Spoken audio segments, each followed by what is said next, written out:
Shalom Persekutuan Jemaat Kekasih Kristus.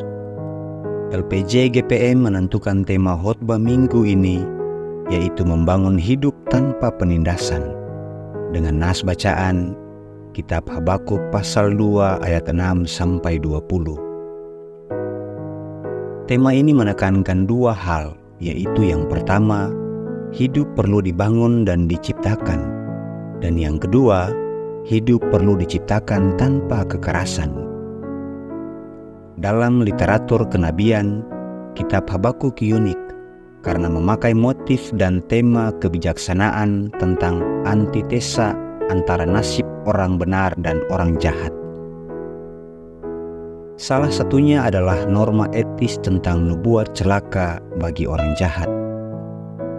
Dalam konsep tematis ini, Nabi Habakuk menyampaikan beberapa pesan teologis, yaitu pesan teologis yang pertama, Allah terkesan melanggengkan penindasan bagi orang benar.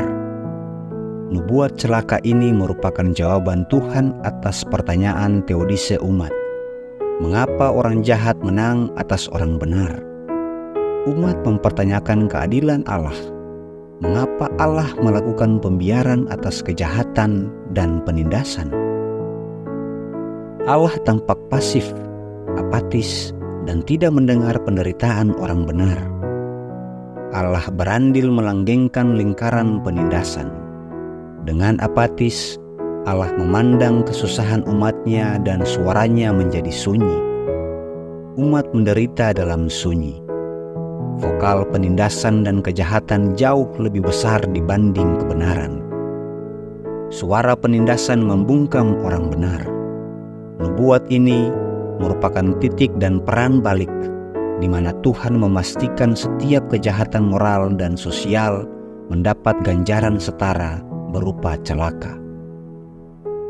Nubuat celaka merupakan deklarasi di mana Tuhan memastikan posisinya berpihak dan berdiri bersama orang benar. Penindasan dalam bentuk apapun dipastikan bermuara celaka. Nubuat celaka bagi orang jahat, Tuhan hadir bagi orang benar. Penindasan tidak bebas hukuman, ada ganjaran. Nubuat celaka, bentuk pendisiplinan untuk memutuskan mata rantai penindasan. Pesan teologis yang kedua, yaitu nubuat celaka ini secara repetitif menyentuh tentang tiga bentuk penindasan, yaitu penindasan ekonomi, penindasan sosial, dan penindasan agama. Yang pertama, penindasan secara ekonomi. Celaka 1 dan 2 bagi orang yang melakukan penindasan ekonomi. Orang yang mencari rejeki secara tidak halal dan bukan miliknya dipastikan celaka. Hukumannya adalah nihil. Apa yang dirampas akan dirampas kembali. Yang kedua, penindasan secara sosial. Dalam formula celaka 3 dan 4, orang yang membangun hidup dengan penumpahan darah, amarah, dan ketidakadilan.